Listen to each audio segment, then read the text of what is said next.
Kamusta? Magandang araw! Nandito na naman tayo upang mag-aral ng math. Ang pag-aaralan natin ngayon ay tungkol sa addition ng integers. Ang integers ay mga signed numbers, meaning positive at negative. Pero kasama rin ito yung zero. Mas maiintindihan natin ang sign numbers kapag makita natin ito sa number line. Ito yung isang halimbawa ng number line. Dito makikita natin na yung 0 yung nasa gitna. Nasa kanan nito ang lahat ng positive numbers at nasa kaliwa naman ang lahat ng negative. Mapapansin din natin na ang number line ay may arrowhead. Ibig sabihin, pwedeng pahabain o i-extend indefinitely in both directions. Tatandaan din natin na kahit walang plus sign, ang mga numbers na ito, kino-consider pa rin natin siyang positive. However, ang 0, kahit wala siyang sign, it is neither positive nor negative kasi siya yung neutral number natin. Mag-add na tayo. So, pag nag-a-add tayo ng integers na may magkaparehong signs, ina-add natin yung number at kinokopya yung common sign. For example, negative 4 plus negative 5.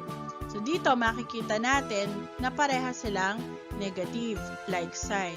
So, ang gagawin natin, i-add natin yung numbers, 4 plus 5 equals 9. At kokopyahin natin yung common sign which is negative. Kaya ang sagot natin ay negative 9.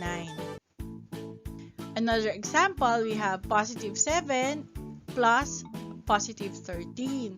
So, dito mapapansin natin wala siyang sign. Again, understood na siya ay positive.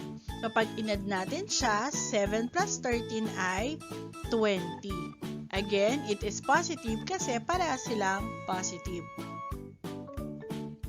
Another example is 9 plus 3. Ito, parehos ulit silang positive.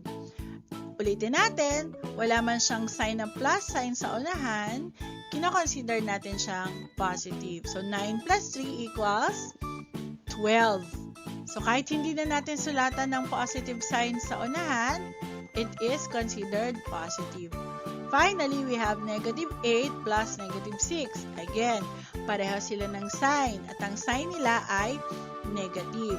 So, ang gagawin lang natin ay i-add natin yung numbers. 8 plus 6 is 14 at kokopyahin natin yung common sign which is negative. Our answer is negative 14. Paano naman ang gagawin natin kapag magkaiba yung sign? Kapag magkaiba ang sign, sinusubtract natin yung numbers at kinokopya yung sign ng number with a greater absolute value. For example, we have negative 5 plus 4. So, dahil magkaiba sila ng sign, negative 5 plus positive 4, ang gagawin natin ay isusubtract natin sila. 5 minus 4 equals 1. At dahil mas malaki ang absolute value ng 5, kokopyahin natin yung sign niya, which is negative. Kaya, negative 5 plus 4 equals negative 1. Another example is 17 plus negative 8. So, again, magkaiba ang kanilang sign. So, ang gagawin natin, isusubtract natin sila. 17 minus 8 equals 9. At dahil mas malaki ang absolute value ng 17, yung sign niya ang ating kokopyahin. Therefore, 17 plus negative 8 equals 9. Another example is 9 plus negative 3. Again, magkaiba sila ng sign, kaya isusubtract natin sila. 9 minus 3 equals 6. At dahil mas malaki yung absolute value ng 9, kokopyahin din natin yung kanyang sign. Therefore, 9 plus negative 3 equals positive 6. And finally, we have negative 12 plus 2. Again, magkaiba sila ng sign. So, ang gagawin natin ay isusubtract sila. 12 minus 2 equals 10. At dahil mas malaki ang absolute value ng 12, kokopyahin natin yung sign niya which is negative. Kaya, negative 12 plus 2 equals negative 10. Para sa ikatlong principle, sabi dito, the sum of any integer and its opposite is 0. Ibig sabihin, pag pinag-add natin yung opposite ng integer, ang sagot laging 0. Pag sinabi nating opposite, ito yung number at yung kabaligtarang sign nito. Say 5 plus negative 5 equals 0. 8 plus negative 8 equals 0. Negative 7 plus 7 equals 0. And 3 plus negative 3 ay 0 pa rin.